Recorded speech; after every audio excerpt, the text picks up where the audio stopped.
Shark Tank India came at a perfect time. Yeah. That's what attracted me. They were doing it on a mainstream GEC channel, which was a huge risk, but risk Paid worth off. taking. Yeah. And who's your favorite shark? Myself. Apart from yourself. Let's move. Apart from me, Thank you so much for doing this with us, Anupam. And lovely meeting you and great space. my pleasure.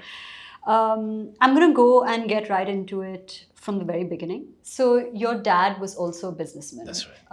And he would often, it came up in our research that he would often take you to work with him. So, do you think that shaped you in any way? Yeah, look, your dad always shapes you, whether he took you to business with him or not, right?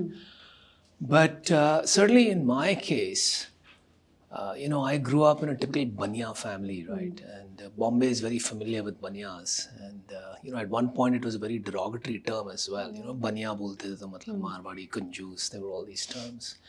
So I grew up with that. And so at some level I kind of had this reservation of being associated with dad's business just because of the way it was thought about. And at the same time, I really admired what he had done, right? He had, when his father passed away, unfortunately very young, and he had 3 brothers and 4 sisters to take care of, being the oldest in the family. And so he used to work for a job which gave him 100 rupees a month, right? And so he had huge responsibility on his shoulders, but he worked his way up and he built these factories and so on.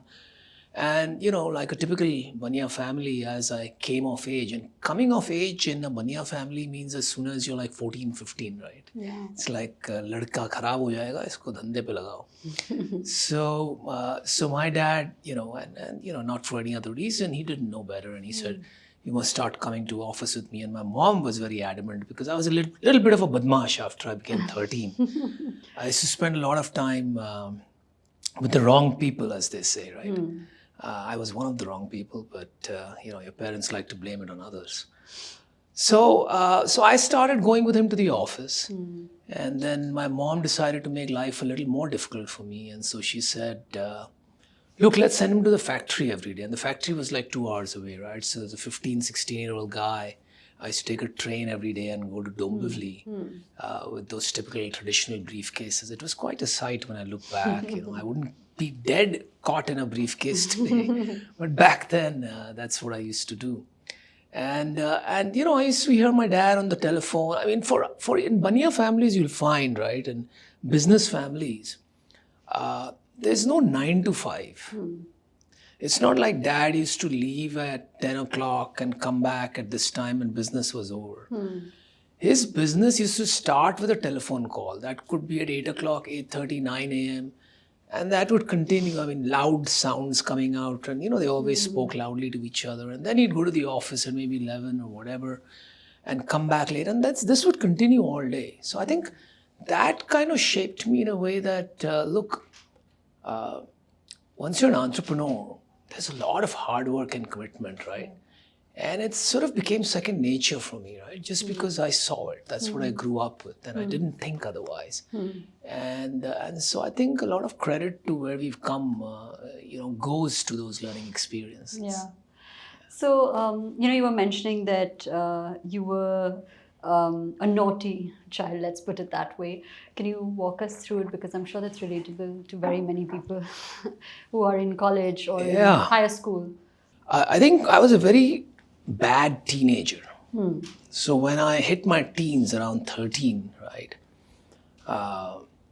मोह माया जो भी उसको कहते हैं हिंदी में, ये सब चीज़ें से मतलब लगाव हो गया. So I started spending more time outside of the classroom. I had a bunch of friends I used to hang out with who were, probably as bad, if not worse than me, in terms of not wanting to do anything productive with their lives, or at least those particular moments or those particular years.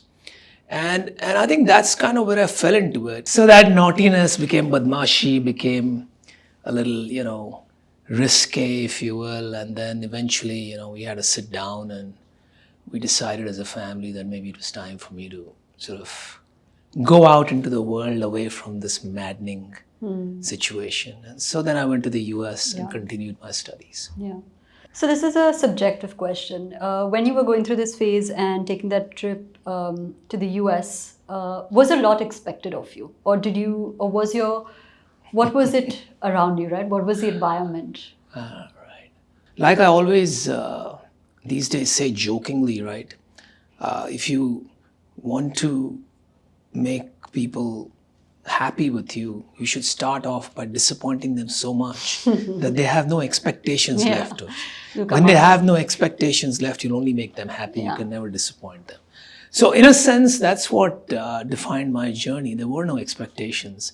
But as I sort of started doing well in school and I found my feet and I found my calling, I want to say such a big word, but it transformed my life, my time in the US. And I finally found a reason to sit in class, something that I fought against all these years. Yeah. I now just wanted to be in class, and there's a very interesting story to that. But yeah, I think it changed me for good. Yeah. And you were saying earlier that you found your calling in the US. Yeah. How did that happen? It's a very romantic notion that one incident can change your life, and typically it doesn't happen like that. But there are triggers, and I think Yeah. this was one of those triggers. I was in class, I think first few days maybe, and I was sitting listening to a professor, and one of my co-students, put his hand up and he said, "Oh, Robert, I think you're wrong." And Robert was the professor's name, and I was like, "Oh my God, he's calling him by his name and he's telling me he's wrong. He's in trouble." And to my surprise, the professor turned around and said, "David, why? Why don't you tell us?" And he was not upset.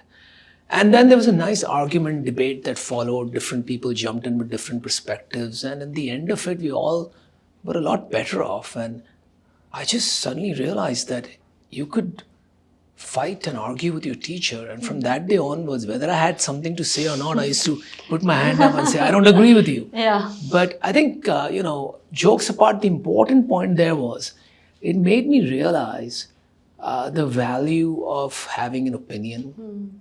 And after you did this course in Boston, you actually moved to Europe, where you tried to set up two businesses, right? Or you were trying to... No, actually, this was before, when things were not working out in India, right? This is before... Yeah, you before I went to the US, I went to Europe. I said, I tried to set up a business in India and it failed spectacularly. So I said, the Indian people have no sense of commitment. I'm going to go to Europe and build a life there, and I'll get a job and I'll work my way up. But it's not that easy. I ran out of money. And I came running back with my tail between my legs, and then I blamed Europe. So then I went to the US. Again, it's tough to just land up in a new country. Yeah. So that's when I decided to continue my education. And then after that, I got a job, actually. In the US itself. In the US itself. And was it a conscious decision you made to kind of stay on and get a job? Because a lot of people just come back after their undergrad. So how did that decision happen, and the job and all of that? Yeah, that was a very conscious decision. And the reason was because I felt I was not ready. I'd finished sort of studying, but I felt I was not ready. I didn't know what I would do if I came back to India. And I knew I didn't want to get back to Dad's business because that was really about him and his identity. And it was going to be very hard for me to blend into that. I'd already tried it and, it didn't work. And so I really didn't know what I would do. And, unfortunately at the time, the US was going through a bit of a tough time. So there were no jobs for about 6 months after I graduated, but I had to tell my parents I had a job, otherwise they'd call me back home. So how were you sustaining through this time? It was very, very, very, very tough. Yeah. And, it was not easy because I couldn't ask them for money because as soon as I did, they'd say, "Why do you need money? You have a well-paying job, right?" So, no, I was living, on very meager, we put coins together every day and have enough train fare to go for your job interview.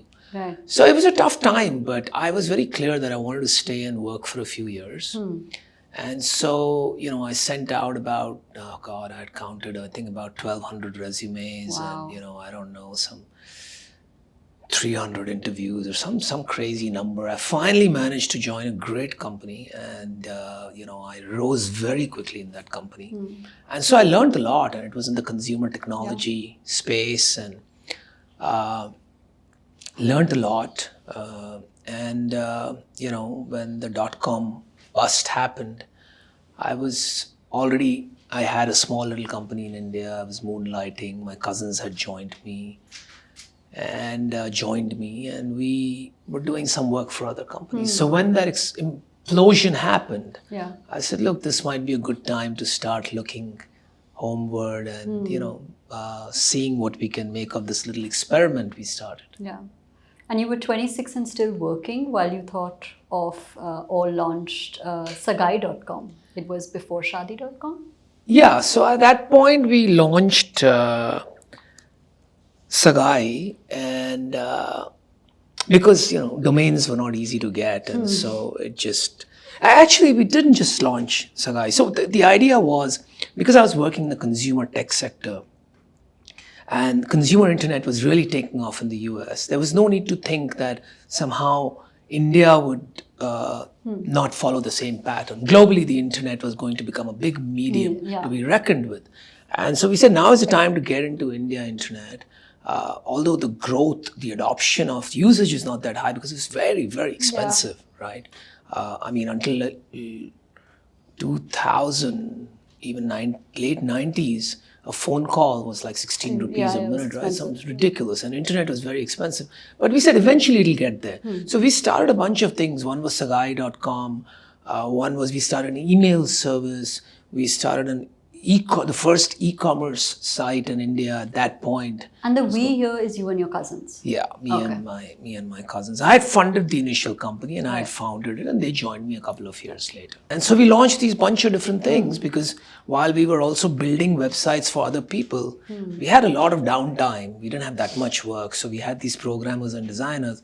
They said, chalo, ye bana lo, e-commerce, ye. So we launched a bunch of things, right?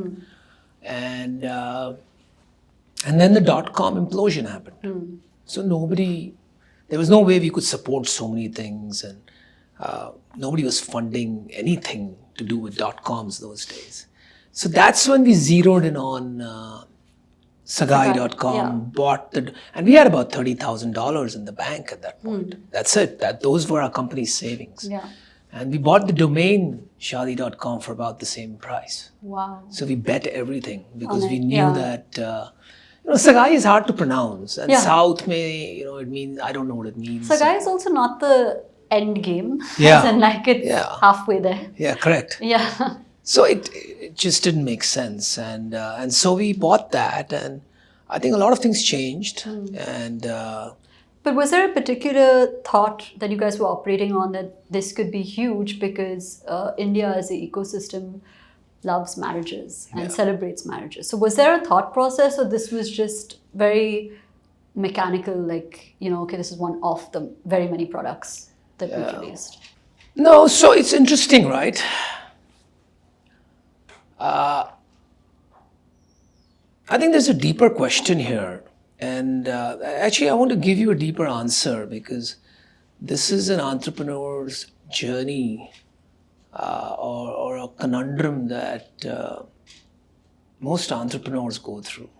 So I think at one level, you have to tell yourself a lot of lies, right? Because how do you go on otherwise? Because if you just stop and think about the odds that are stacked up against you, there's no way you'll move in that direction. So you have to lie to yourself quite a bit, and you have to believe in those lies. Yeah. So I had to keep telling myself that this is a multi-billion-dollar opportunity, right? And convince myself and others around me, because nobody would want to work with us. Who wants to work with us at .com, right? I used to hire journalists to be product managers because they're the only guys who would talk to me. So at one level, I'm telling myself a lot of lies and believing it because that's the only thing that gives me strength to go on. At the same time, I'm solving every small improbability or every little problem that you're experiencing at a very minute level, right? Which is, people are not paying. Yeah. So the truth is that, sure, we built this site and people are coming, but nobody's paying. Yeah. So one part of you, you've convinced yourself it's going to be a multi-billion-dollar opportunity, but the other side of you knows the truth, which is nobody's paying, right? So this is a dual world that entrepreneurs live in, right? And it's a very interesting world because I was not trying to cheat anyone. I was not spinning tales that I knew were false. I actually believed it. Yeah. And I actually believed that, if I just solve this problem, the next thing will take it big. Take care of it. Yeah. But it's a duality that you live with. And the truth is that in most cases, the truth never catches up with the lie, right? And so most people, fail as entrepreneurs, right? In some cases, if you just persevere and work hard, and if you get very lucky, right, the facts start to get closer to the lies you've been telling yourself, right? And then you become what is called an overnight success story, which you've been doing for 20 years without anybody knowing about you. And walk us through the first few consumers of Shaadi.com who were paying. How did that happen? How did the beginning happen? Well, what happened was very interesting. What we would do is we'd always see a lot of traffic come in. A lot of people would come in because I think there was a need. Yeah. You said something very interesting, that marriage is a huge deal in India, right? Because in India, marriage is not a if question, it's a when question. आपके जिंदगी में 4 stages होते हैं, right? और घर गृहस्थी का जब स्टेज आता है तो आपको you have to. और पूरी दुनिया, पूरी कायनात, आपका परिवार, everybody gets together to try to find you a life partner. Now, for some people that happens at 23, for some people that happens at 28, but it happens within that period, right? And so, it was a big deal. We tried different models. We said, "Acha, you pay us so much money to list your profile. Nobody pays money." We said, "Okay, if you do this, you have to pay." And then we hit upon something very interesting. If you show Indians value, right? In India, fundamentally, we are a low trust society, right? We believe that everybody, including the cab fellow, the pan guy, the milkman, is out to cheat us. And they all believe that you are out to cheat them, right? So we are fundamentally a low trust society. So what we hit upon is first give value, then ask for money, right? And make it so compelling, the proposition, that they have to pay. So the fundamental value became this, that you can now, so earlier, if a guy and a girl signed up, one person had to pay to contact the other, right? So nobody would do that. People said, "Pata nahi, fake hogi." No, trust hi nahi tha. So we said, "Chalo, let them contact each other for free by pressing a button saying, 'I like you.' The other person can say, 'I like you' back." Once that happens, now one person has to pay to keep the conversation. To take the conversation, right? So that exploded, right? Because now we were demonstrating real value, right? Little trust came in. And so that's kind of how the business model fell into place. Of course, we improvised it, changed it over time, and improved it. And that's when we started learning about building online products and things like that. You said something interesting. You said, for some people it happens at 23, and then some people it happens at 28, but it's that time frame. So were you in the similar predicament of get married? I'm from like I said, the family that I come from, very conservative roots. Of course, I'm amazed how much they've evolved over the last few years as well, but over the last few decades.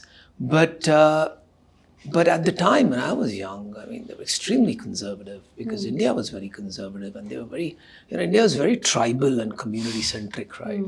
And so within the community, wo kya bolenge, ye kya bolenge. So yes, of course, there was a lot of pressure on me to get, married. But I've just kind of been I just march to my own drumbeat, and I'm stubborn as hell. And the more you tell me to do something, I will do exactly the opposite. And my mom should have known that. And had she told me don't ever get married, I'd probably have gotten married very early. But I just resisted it. And, one way to resist it was to just stay in the US as long as I could. And, time went on and I just never felt the need. And it's funny though, right? But because I had launched Shadi.com and I was not married. Yeah. And people used to always, wherever I used to go, that used to be the first question. And so I had to make up all these funny responses to change the topic, So I used to say, no, that's because I don't like to compete with my customers, Or I would say, oh, just because I'm an undertaker doesn't mean I have to be dead, stupid things like that. But in reality, I was just so busy that, we figured sabki kara ke fir karenge. Were you ever on Shadi.com? Was I? Yeah. And have you been on dates? Have I been on dates? Yeah, a couple of times. Oh, that's cool. A couple of times, yeah. Trying the product early on. And being on it, zarurat bhi thi. But I just never got invested enough to follow up, right? Because immediately, now when I think about it, at that point we never thought about it, but my life was just about work and, building a company from ground up in an area that nobody else has ever done before with very little capital from the outside. Yeah. Is really, really hard. And it takes a long, long, long time. And, you're young, so you have all the energy in the world and you don't realize, but, I was probably, working a lot more on this than I should have. Yeah. And whatever little time you had, you just went out and partied with your friends. You don't have time to invest in a real relationship. That takes a lot of time. Yeah. Yeah. And at what point and how many years after the launch did you know that you were onto something really, really big? That this was not just, and like you mentioned, the idea that you had in your mind, the lies were catching up. At what point did you know that I'm onto something big? No, look, see, I always felt that I'm onto something big, right? Because that's what the lies that I'm telling myself are not lies, right? Today, in hindsight, I know they're lies. But at that particular moment, it is truer than my fingers. It is as real as my reflection in the mirror. Yeah. So it's that real. So I always felt that. And you have to, right? As an entrepreneur who's going up against all these odds, if you start doubting yourself, the game's over. Yeah. Right. Yeah. And so I really felt that, we are just one move away from breaking through. Yeah. Right? And that wouldn't work. I'd say, okay, we're just one move. So in some way, I'm, you can say delusional, or you can say eternal optimist, or you can, I don't know, I just sort of have this thing, and I think you need it. You need to. I mean, you're an entrepreneur. You've built this thing, Humans of Bombay, which is one of the largest communities. So you know what it is, right? Yeah. I can't imagine it must have been easy. No, not at all. Right? Not at all. Yeah. So you just have to keep telling yourself that, look, you're very close. You're very close, right? Just about to get there. Yeah, yeah. And do you have a number of how many people have gotten married successfully? Yeah. Well, I can't tell you whether they got married successfully. They got married. Okay. I don't know if it was successful. Okay, we'll keep the successful right. subjective question. Yeah, exactly. Yeah. But yeah, we do. So people tell us, and then we have an algorithm which also because not everybody, a lot of people just stop logging in. Oh, right. Right. Because, of course. Yeah, because you've met. Yeah, they've met. I mean, they don't feel the need to go in and inform. So we have an algorithm that does the estimation for us as well. But we also have several hundred people tell us every day that they found their life partner. So in all, it's been about 7 million. Wow. Couples people, or individuals? 7 million people. People. Okay. 7 million people. Okay. And, when you think about that, right, it's pretty crazy because 7 million is just a number. But if you peel it a little bit, what you understand is these 7 million people probably had, I don't know, maybe 10, 14 million kids. Right? And so in some way you're not directly, but indirectly responsible for the trajectory of the world because these are the future of Yeah. the world, and many of them will do certain things. Yeah. And if it wasn't for Shadi, I'm sure these people would have found their life partners. Would they have met the same people? I don't know. Would the offspring have been very different? Probably. Would the world therefore have a different outcome? Maybe. Yeah. So I think that's a big responsibility. And I keep reminding people who work here that, look, we're not selling, a fashion garment to somebody that's not going to matter a week from now. You're denting the trajectory, or you're affecting the trajectory of the world without even knowing it. So it's something we take very seriously. Yeah, that's very powerful when you put it like that. Yeah. And in the last decade, there have been obviously newer iterations of Shadi.com, right? Like apps, like say Tinder, Bumble, OkCupid, Truly Madly, there are a bunch of them. How does that make you feel? How does it? I know that you have very many businesses, but this was the original. Yeah. So, what is your thought process on? Look, I always get a little disturbed when I see a new app launch in this space, right?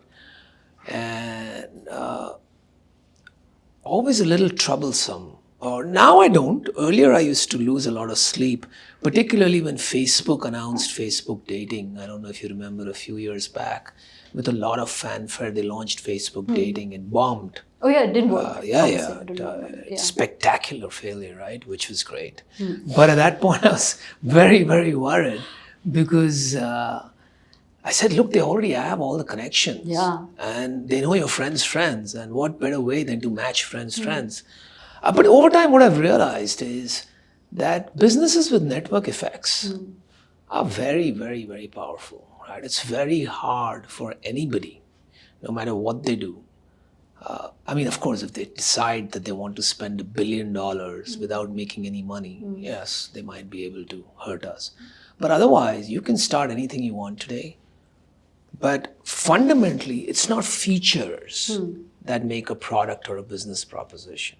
For a company that has network effects like Shadi.com, it's the people that make the business. So if you come to a Shadi.com and you look for matches, you will find the most relevant matches than anywhere else. If you go to an upstart that's trying to just get off the ground, you'll find 100. So you'll never go back there again. Right? That force is very hard to fight. The stickiness. Yeah, you cannot fight that force because you have to build that entire network, right? To be able to fight that force. Yeah. And we think that's the way to do it. So we are very paranoid. I think one of my attributes that I don't particularly like is I think it's good to worry. I think it works well for the business, not so good for my anxiety levels. No, I agree. I think that, but it's good to keep an eye out and just like gauge the situation, definitely. Yeah. So because of our nature of our business, we have to stay at the top of it. But it's also about relevance, right? So we're doing some research, and every time there's, say, on social media, there's a single woman or male who's uploaded a photo in Indian attire, some of the comments will be Shadi.com profile. Yeah. It won't be so much as like a Tinder profile, a Bumble profile. So I think just in terms of relevance and the subjective kind of alignment with a wedding is still very much Shadi.com till today. And absolutely. And I think, look, Tinder and Bumble and all, they have their own place, right? But same way as Facebook tried to go upstream into dating and saw context collapse, if Tinder starts talking about find your life partner. They're going to have this entire segment that's looking for flings or looking for dates, run away. And that's where they make their money. So it's not, it's very hard to change your context. If Shadi.com starts talking about find your date for Christmas, right? Everybody's, people have narrow definitions on the internet about brands and about categories. And when you try to break those narrow definitions, it becomes really, really hard. People defect very quickly. Yeah, absolutely. And what about your real wedding? How was that like? When did it happen? What was the process? Oh, well, so, I'm married to Aanchal. And we have known each other since about 2005 or 6, I'd say 2006 or so. And I think we just took our time. And so we got married in 2013. And, it was great. It was the typical big fat Indian wedding, if you will. Yeah. I mean, her family's from Chandigarh, her mother's from Sardar family, father's Punjabi. My family's from Rajasthan. So it was like a huge celebration. We had, 5 or 6 days in Jaipur at the Fairmont Palace Hotel. And then many of us took a train and went to Chandigarh. And so it was crazy. And then Chandigarh, we had another few days. So it was quite exhausting, but a lot of fun. Yeah. And how did you guys meet? How did that happen? Well, just common friends. We were, happened to be in Goa at the same time, and some very, like my closest friends at the time, were very good friends with her. So we ended up hanging out together, and these things happen sometimes. And when did you know she was the one? I think fairly shortly thereafter. Okay. Yeah. As logical as I appear, I think I'm fairly impulsive. So I knew fairly shortly thereafter. Right. Yeah. But it just happened to take time, Yeah. These things are, there's this cliche, if you want God to laugh, tell him your plan, right? And so, life happens, certain things. And so it just took time. But we got there. Yeah. And what does marriage mean to you? Having founded something like Shadi.com. Wow, that's a heavy question. You can take your time. No, I mean,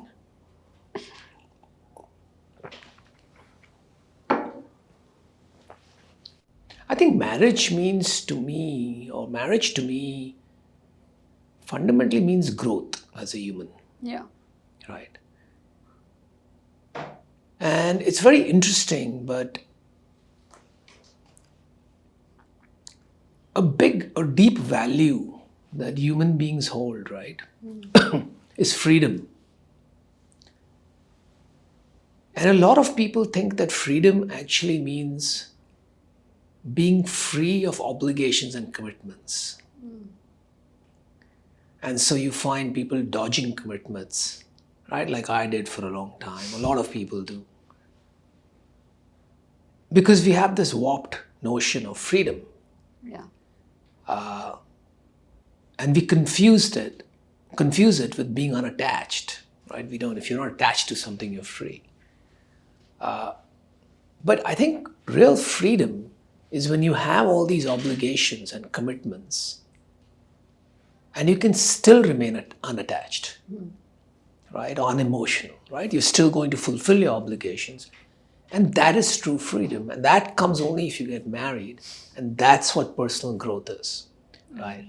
And we have to talk about this. How did you make the decision to go on Shark Tank and participate in season 1? Shark Tank, yeah. No, I've been running my own Shark Tank for 10 years. So, no, I've been an angel investor since like 2007 or so, right? And the reason was because I'm just such an opportunist in a way that, particularly because I was exposed to consumer tech very early on in the US, and I saw so many companies and businesses being built and being sort of scaled, that I knew that it would happen in India too. But clearly, there was no way I could do all that by myself. But at the same time, you recognize and you see other people doing it. Yeah. And you find yourself in a fortunate position of having a little bit of money and people seeking you out for your input or your advice or for your capital. Right. And so I took advantage of that and I started angel investing. Of course, at that time, nobody called it angel investing. Even I didn't know it was called angel investing. You just wrote a check and you hoped it would come back. Yeah. Yeah. And as karma would have it, it came back in several times that. And so I started doing it very actively and professionally. And, we've invested in a couple of hundred companies even before Shark Tank came around. Yeah. So I think just because of my reputation as an investor having I don't know, maybe nobody else wanted to do it when it came out, but they approached me and I liked what they were doing. I think we both took particularly for me, it was very important because I've been approached a lot for many shows like that before, right? There have been many knockoffs of Shark Tank in India before the real Shark Tank came. So I think my questions to them, and I wanted to see this for real, I said, what is your vision for the show? Yeah. Because if you're going to put the show on a business channel, I'm not interested. Right. Said, if this show is something that's going to excite my mother, right, then I want to be on it. Yeah. Because in India, everybody's an entrepreneur. Yeah. Somebody's making dresses, somebody's making cookies, somebody's making halwa, and because everybody wants They don't to... even know it. They're micro entrepreneurs. I think especially through lockdown, there was just a boom, right? Of just small home scaled businesses that were actually selling very real products. Absolutely. I think it gave people time. I think it was always there in every family I've known, maybe because, we know a lot of Baniya families or whatever, but there's always something going on. There's a side hustle, right? Yeah. Either it's to kill time or for supplementary income or a combination of both. I think what happened in the last couple of years is all these people were reading the newspapers about people raising 100 million and somebody's company becoming worth 5 billion and 10 billion. And I think the question then becomes that देखो धंधा व्यापार business तो मैं भी कर रहा हूँ कर रही हूँ so why am I not getting 100 million? So I think business has always been a core part of us. Yeah. Business at scale and speed is something that was new to India. Yeah. And when the curiosity rose to a level because of reading about it in the papers, Shark Tank India came at a perfect time to try to, unbundle some of that lingo and some of those nuances. And I think that's what attracted me. I thought the timing was right. They were doing it on a mainstream GEC channel, which was a huge risk, but risk worth taking. Yeah. So it fit in. It's right in my wheelhouse, as they say. And who's your favorite shark? Myself. Apart from myself. Let's move.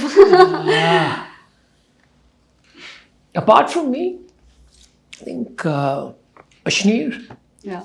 Yeah. So we have a great chemistry. Yeah.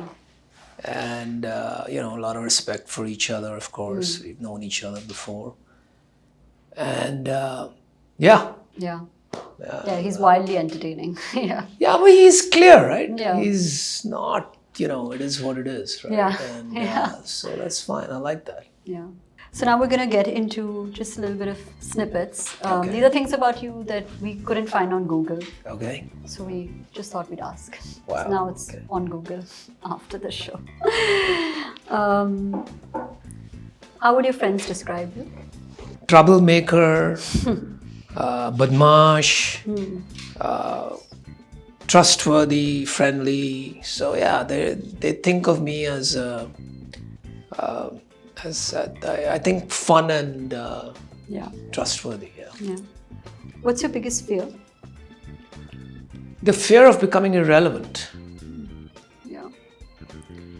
Alternate career choice? I think it probably have to do with the entertainment industry, although I'm not sure what. Okay. Yeah. Like which role within it? I don't know. Any character from a movie or a book that you relate to? Peter Pan. What's your favorite holiday destination? Used to be London, but after this recent trip, I'd have to shift it down a little lower. I think I'd probably bump Maldives up again. Yeah. Maldives, maybe. Yeah. What's your comfort food? Pani puri. Yeah. And the most exorbitant thing you own? My house, maybe. Yeah. That's it, yeah. Okay, great. And the last question. What piece of advice would you give to the 10-year-old Anupam? I think I would give this advice not just the 10-year-old Anupam, I'd give this advice to any 10-year-old, is to spend time on becoming self-aware. I think the problem with our lives, with a lot of lives, is that unfortunately in school, we are taught biology, physics, chemistry, but nobody teaches us about our own feelings. Yeah. As a result, we have confused emotion with logic, with ego, and with conditioning. Right? These are the 4 things that affect how we make decisions in lives and how we run our lives, right? Yeah. Emotion, ego, logic, and conditioning.